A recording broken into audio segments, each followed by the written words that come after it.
नमस्कार दर्शक बंधु ओडिया साहित्य रिव्यू यूट्यूब चैनल को आपण मानक स्वागत। आज आम आलोचना करबा अनुवादर संज्ञा स्वरूप एवं किभଳି तार विकास धारा रही से संपर्क में। जदि वर्तमान पर्यंत मध्य चैनल को सब्सक्राइब करना दयाकोरी सब्सक्राइब कर दिंतु जहाँफल नोटिफिकेशन आपण पाखे यथाशीघ्र पहुँच पार और आपण मैंने एग्जाम पे थरोली भल भाव प्रिपेयर हो पारे। आसतु आलोचना करबा अनुवाद साहित्य। अनुवादर संज्ञा स्वरूप विषय जानिबा पूर्व प्रथमे अनुवाद विषय आउ किछि तथ्य जानिदेवा आवश्यक। साधारण तथ्य जहाँ निज भाषा साहित्य पाठ करने द्वारा ज्ञान लाभ होता है, किंतु अन्य भाषा रचित अन्य देशर साहित्य पाठ कले ज्ञान राज्य परिव्याप्त होता है। मातृभाषा व्यतीत जातीय बा अंतर्जातीय भाषार रचित साहित्य अध्ययन करने आदौ संभव नुहे, कारण से सबु भाषा आम पाई एकांत दुर्बोध्य। यही क्षेत्र में अनुवाद ही एकमात्र सहायक। एपरी केतोटी रचना रही जहाँ अनुवाद माध्यम केवल विश्व विख्यात होता है। उदाहरण स्वरूप रवींद्रनाथ टागोरंकर गीतांजलिर, मक्खियानकर ओमेर रुबलेट तार इंग्राजी अनुवाद होई नथिले विश्व विख्यात होई पारि नथांता ही दुईटी रचना। तेणु अनुवाद साहित्य एक गुरुत्वपूर्ण भूमिका रही। वर्तमान जानिबा अनुवाद कौन। अनुवादर अर्थ हेउची परे कहिबा बा पर कथा। अनु उपसर्ग बद धातुरे खच प्रत्यय जोग होई अनुवाद शब्दटी सृष्टि होईछि, जार अर्थ हेउची परे कहिबा, अर्थात गोटे भाषा कुहा जाइछि ताकु परे अन्य एक भाषा रूप देवाकू अनुवाद कुहा जाइଥାଏ। संक्षेप पर एहाकू भाषांतीकरण कुहा जाए। अनुवाद एक स्वतंत्र महिमा मिश्रित कला, अर्थात एथिरे मूल लेखा को जेपरी पाई हेबो ताहा देखिबा कथा। अर्थात अनुवादर मौलिक सृष्टिर शिल्पगत आकृति और मौलिक सृष्टिर भ्रम आदि आनी पारिबो। गद्य ठारू पद्यर अनुवाद कष्टसाध्य, अपेक्षाकृत कष्टसाध्य होता है एवं श्रम सापेक्ष मध्य। पदर ध्वनि छांद इत्यादि निर्भुल भाव में परिवेषण करबा एते सहज साध्य नुहे।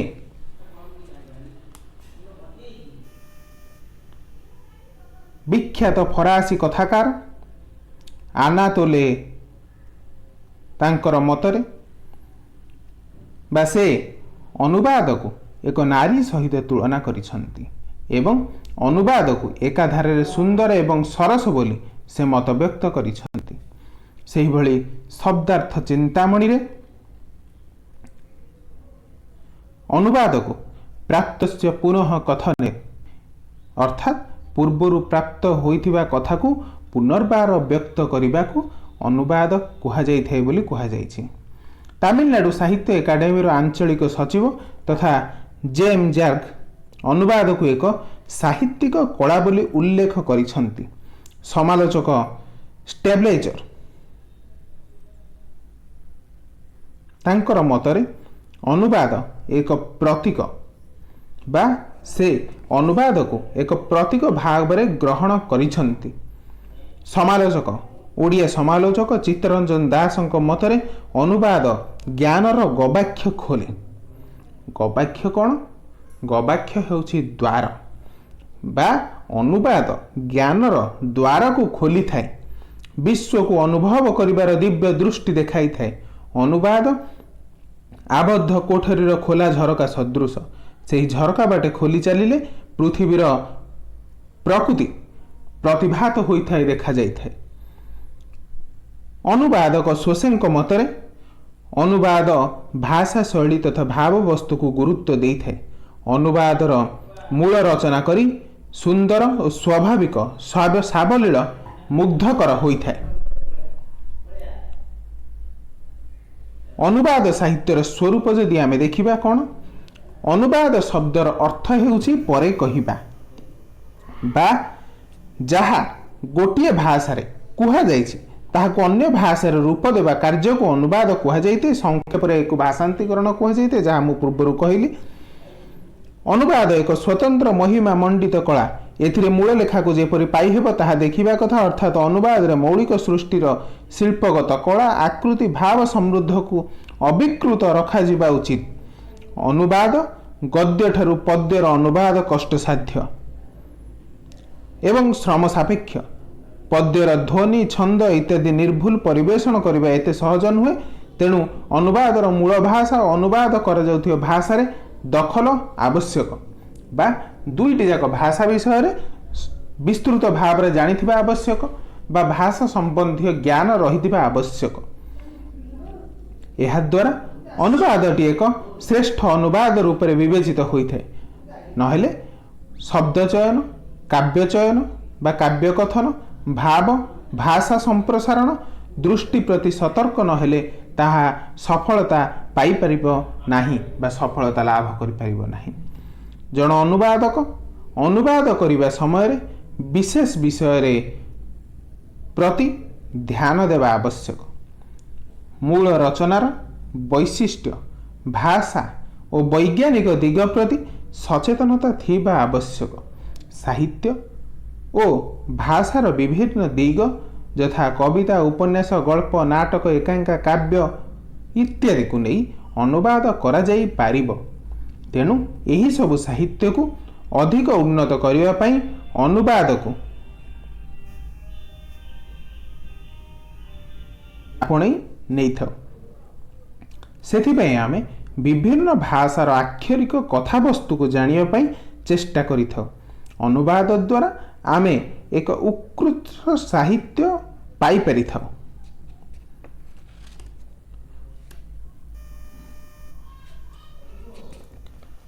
ଅନୁବାଦର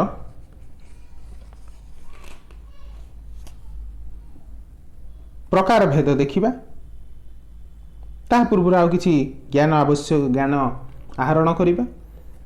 ଅନୁବାଦ ବିନା ଆମେ ସମ୍ପୂର୍ଣ୍ଣ ପଙ୍ଗୁ ବୋଲି ନିଜକୁ ଭାବିଥାଉ, କାରଣ ଅନୁବାଦର ଆବଶ୍ୟକତା ଆମ ପାଇଁ ଏତେ ଗୁରୁତ୍ୱପୂର୍ଣ୍ଣ। ଅନୁବାଦ ମାଧ୍ୟମରେ ଏକ ଯୁଗ ସହିତ ଅନ୍ୟ ଯୁଗର, ଏକ ଦେଶ ସହିତ ଅନ୍ୟ ଦେଶର, ଗୋଟିଏ ସାହିତ୍ୟରୁ ଅନ୍ୟ ସାହିତ୍ୟକୁ ମଧ୍ୟ ଅନୁବାଦ କରିପାରିବା। ଅନୁବାଦ ଦ୍ୱାରା ପାଠକ ସହଜରେ ଏକ ସାହିତ୍ୟକୁ ବୁଝିପାରିଥାଏ। ସେ ମୂଳ ପାଠଟିକୁ ଅଧ୍ୟୟନ ନ କରି ମଧ୍ୟ ସେ ବିଷୟରେ ଜ୍ଞାନ ଆହରଣ କରିଥାଏ। ତେଣୁ ଅନୁବାଦ ଦ୍ୱାରା ଆମେ ବିଭିନ୍ନ ସାହିତ୍ୟର ଭାଷାକୁ ଜାଣିପାରିଥାଉ। ମୂଳ ବିଷୟବସ୍ତୁକୁ ରୂପ ଦେବାକୁ ଅନେକ ସମାଲୋଚକମାନେ ଅନୁବାଦକୁ ଆପଣେଇ ନେଇଥାନ୍ତି।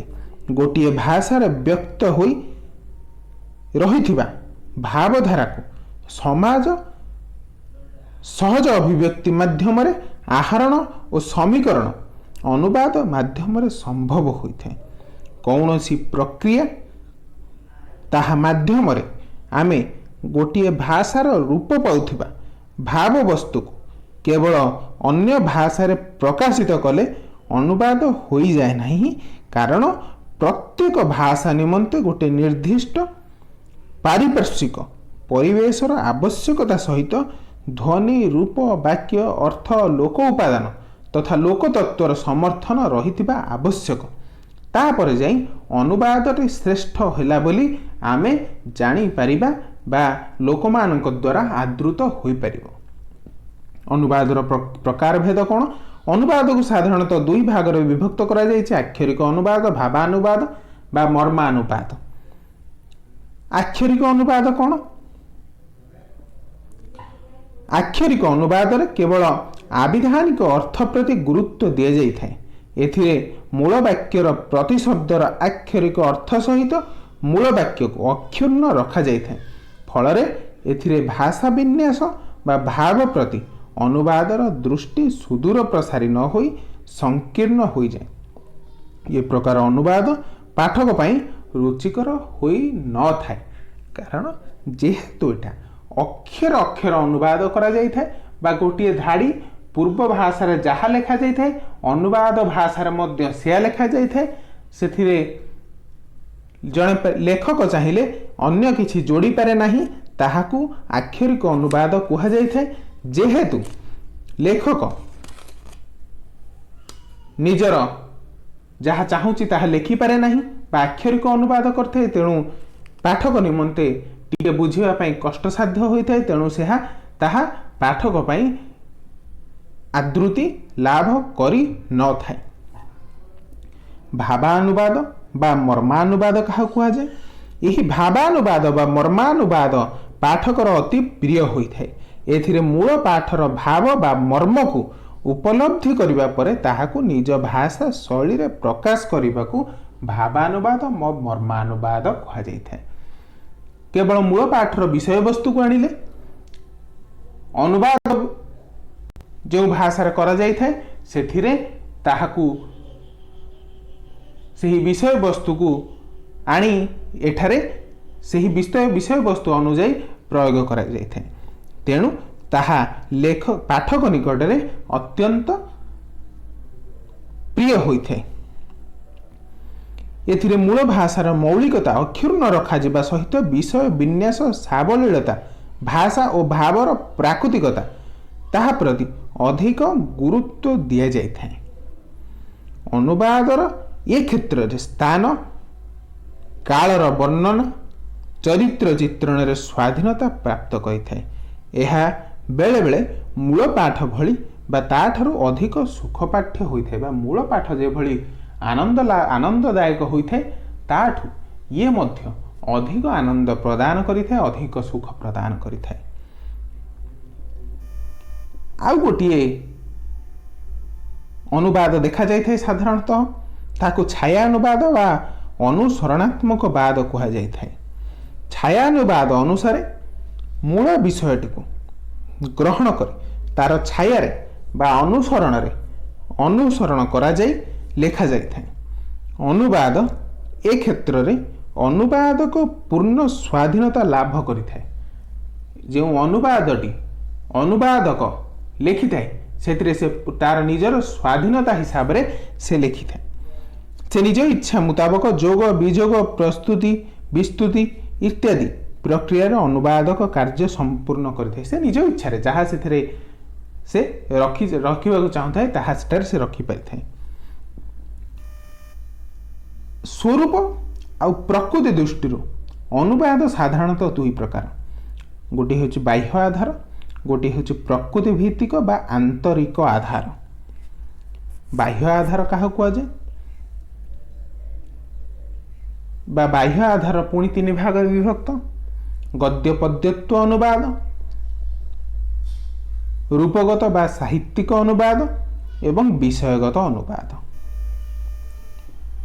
गद्यत्व पद्यत्व अनुवाद कौन? गद्य और पद्य भितर अनुवाद करा जाउथिबा साहित्य को गद्यत्व पद्यत्व अनुवाद कहा जाइथाए। यह गद्यरु पद्य को रूपांतरित होइथाए। यहाकू तीन भाग विभक्त कराई। गोटे हूँ गद्यानुवाद, गोटे हूँ पद्यानुवाद, गोटे हूँ मुक्त छंदानुवाद। मूल गद्य को अनुवाद रूपे ग्रहण करा जाइथिबारु एहाकू गद्यानुवाद बोली कहा जाइथाए। आमे गद्यानुवादर देखिबा संज्ञा। गोस्वामी तुलसीदास कृत रामचरित मानस होउची एहार एक प्रकृष्ट उदाहरण। एहा सहित चतुर विनोद, रुद्र सुधानिधि गोटे गोटे होउची गद्यानुवाद। पद्यानुवाद कौन? मूल भाषा बा पद्य आकार रे अनुवाद करा जाइथिले ताहाकू पद्यानुवाद कहा जाइथे। उदाहरण राधानाथ रायंकर केदार गौरी चिलिका एहार गोटे गोटे उदाहरण। मुक्त छंदानुवाद कौन? मूल अर्थ गद्य छଳରେ अबा पद्य छଳରେ हेउ उभयଙ୍କ ମଧ୍ୟରେ मुक्त छंद देखा जाइଥାଏ। ଏହାକୁ ଇଂରାଜୀରେ ବ୍ଲାଙ୍କ ଭର୍ସି ବୋଲି କୁହାଯାଇଥାଏ। ବାଇ ମୁକ୍ତ ଛନ୍ଦ ଅନୁବାଦକୁ ଉଦାହରଣ କ'ଣ? ରାଧାନାଥ ରାୟଙ୍କର ମହାଯାତ୍ରା, ସେକ୍ସପିୟରଙ୍କର ସମସ୍ତ ନାଟକ ଏହି ମୁକ୍ତ ଛନ୍ଦରେ ରଚିତ ହୋଇଛି।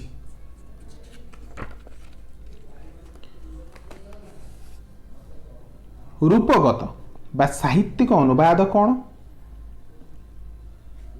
यही विभाग को पुणी चारि भाग रे विभक्त करा जायछि। साहित्यर समस्त विभाग को नहीं साहित्यानुवादर सृष्टि। यह साधारणतः चारि भाग रे विभक्त करा जायछि। काव्यानुवाद, नाट्यानुवाद, कथानुवाद, प्रबंधानुवाद।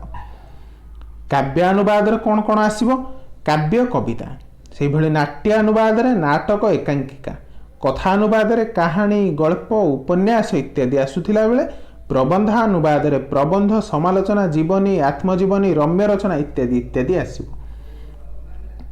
जदि हम देखिबा काव्यानुवाद कौन जेकोसी काव्य काव्यिक अनुभव को काव्यानुवाद कह जाए। एथिरे विषय और शैली दृष्टि उत्सव आसर निकटतर हेबापई एथिरे अनुवादक को बहु कठिन साधना करने को पड़ता है। पद को पद संजोग ठीक हो पारे यह आकर्षणीय होता है। उदाहरण स्वरूप कालिदासंकर कुमार संभवंकुर ओ गंगाधर मेहरंकर प्रणय बल्लरी काव्य टी.एस. इलियटकर वेस्टलैंड कविता को मध्य अनुवाद करा जायछि।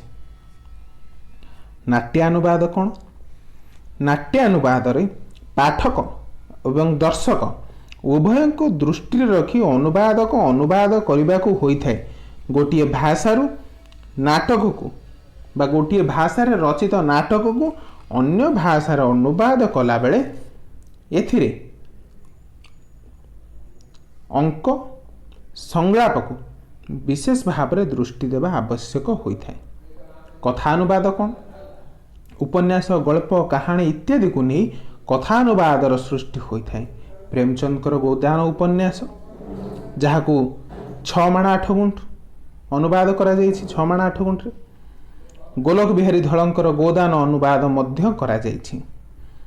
प्रबंधानुवाद कौन प्रबंध समालोचना उपन्यास जीवनी आत्मजीवनी रम्य रचना इत्यादि इत्यादि को अनुवाद को प्रबंधानुवाद कह जाए। राधानाथ रायंकर विवेकी होछि एक प्रबंध साहित्य अनुवाद। विषयगत अनुवाद कौन विषय गुड़ी को नहीं जो अनुवाद करा जाइथाय ताहाकू विषय भित्तिक अनुवाद कह जाइथाय। केवल साहित्य बा साहित्य विषय वस्तु को नहीं अनुवाद होई न थाए। एथिरे आमे विज्ञान इतिहास भूगोल वाणिज्य इत्यादि इत्यादि विषय को मध्य अनुवाद करा जाई करि पारिबा बा करा जाई थाए। द्वितीय रहिला आमे एटा बाह्य आधार पढ़िले। प्रकृति भित्तिक बा आंतरिक आधार कौन प्रकृति भित्तिक बा आंतरिक आधार कहिले यह अनुवादर सबुठारु गुरुत्वपूर्ण अनुवाद विभाग। यहाकू प्रथम भाषांतर प्रतीकांतर प्रकृति प्रक्रिया को नहीं अनुवाद करिपारिबा। विषय रे थिबा अंतर्निहित गुण को एथिरे परिप्रकाश करा जाइथाय एवं साहित्य रे थिबा इंगित प्रतीक सूचना इत्यादि को एथिरे स्थान दिया जाइथाय। मनोज दासकर काठगोड़ा हेउ एवं अबा अरण्य फसल हेउ यह सबू गोटिए गोटिए प्रकृति भित्तिक अनुवाद। यही साहित्यर विकास धारा कौन संस्कृत मूल महाभारतर छायानुवाद अर्थात सारला दास मूल महाभारतर विषय वस्तु को ग्रहण न करी निज दृष्टि एहाकू परिवर्तन करी एहाकू आनी एहाकू स्वतंत्र भाव में सृष्टि करथिले। तांकर चंडीपुराण बिलंका रामायण मध्य मूल रूप हेउछि संस्कृत। सारला दास को ओडिया साहित्यर आदिकविर आख्या दिया देथिबारु ओडिया साहित्यर आदि रूप अनुवादरु सृष्ट बोली ग्रहण करा जाइछि।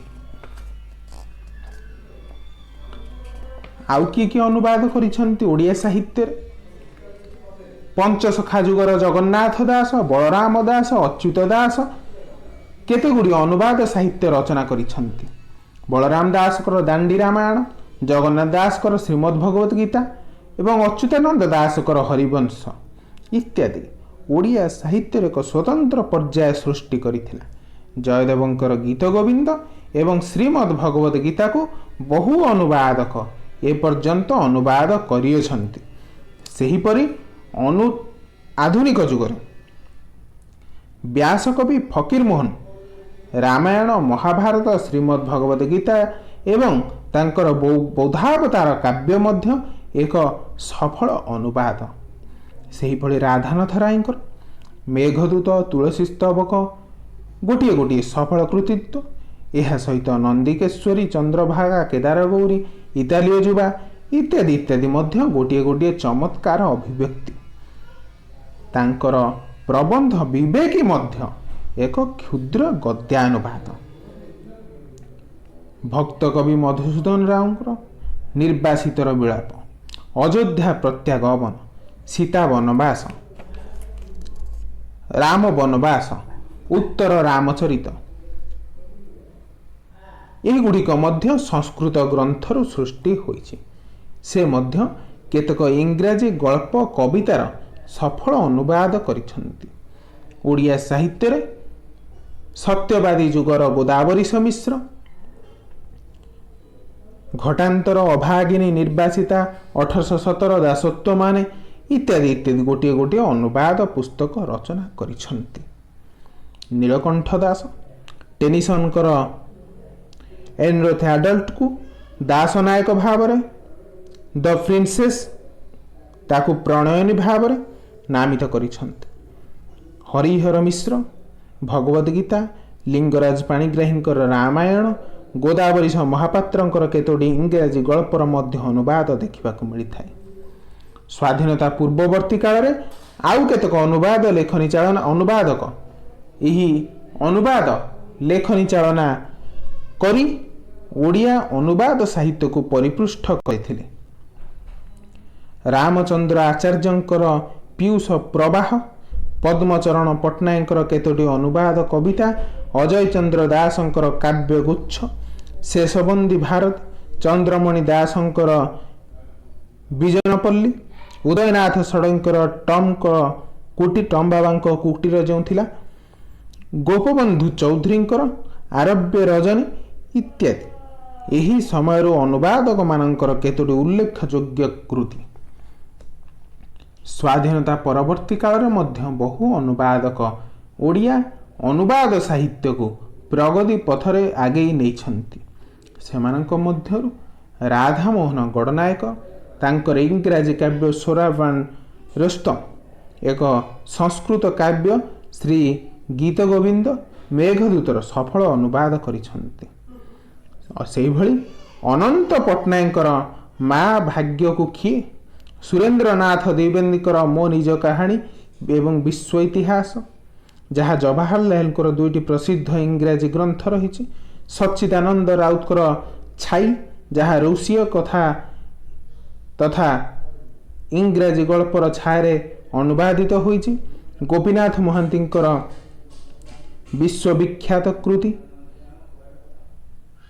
ଯାହା ଯୁଦ୍ଧ ଓ ଶାନ୍ତି ନାମରେ ଖ୍ୟାତ, ଲିଓ ଟଲଷ୍ଟୟଙ୍କର ୱାର୍ ଆଣ୍ଡ ପିସ୍କୁ ଅନୁବାଦ କରିଛନ୍ତି। ଇଂରାଜୀ ଓ ବଙ୍ଗଳା ଗ୍ରନ୍ଥକୁ ଅନୁବାଦ କରି ଯଶସ୍ୱୀ ଅର୍ଜନ କରିଛନ୍ତି। ଜ୍ଞାନେନ୍ଦ୍ର ବର୍ମା, ଗୁରୁଚରଣ ପଟ୍ଟନାୟକ, ଲକ୍ଷ୍ମୀନାରାୟଣ ମହାନ୍ତି, ବିନୋଦ ଚନ୍ଦ୍ର ନାୟକ, ପ୍ରଭାଷ ଚନ୍ଦ୍ର ଶତପଥୀ ଏହିସବୁ ଅନୁବାଦକ ଓଡ଼ିଆ ସାହିତ୍ୟକୁ ବିପୁଳତାର ଭରି ଦେଇଛନ୍ତି ଅନୁବାଦରେ। ସେହିଭଳି ସେକ୍ସପିୟର, ଟଲଷ୍ଟୟ, ଟେନିସନ, ୱାର୍ଡସୱାର୍ଥ, ଟି.ଏସ୍. ଇଲିୟଟ ଏହିସବୁ ପ୍ରଭୃତି ଇଂରାଜୀ କାବ୍ୟକାରଙ୍କର କାବ୍ୟଗୁଡ଼ିକୁ ବିଭିନ୍ନ ଅନୁବାଦକ ଓଡ଼ିଆରେ ଅନୁବାଦ କରିଛନ୍ତି। ଏହିଭଳି ଭାବରେ ବିକାଶ ଲାଭ କରିଛି ଅନୁବାଦ ସାହିତ୍ୟ। ଧନ୍ୟବାଦ ଶ୍ରୋତା ବନ୍ଧୁ, ଭିଡ଼ିଓଟି ଶେଷ ପର୍ଯ୍ୟନ୍ତ ଦେଖିଥିବାରୁ। ଯଦି କେଉଁ ଡାଉଟ୍ ଥାଏ ତେବେ ନିଶ୍ଚିନ୍ତ କମେଣ୍ଟରେ ଜଣାନ୍ତୁ। ଜୟ ଜଗନ୍ନାଥ।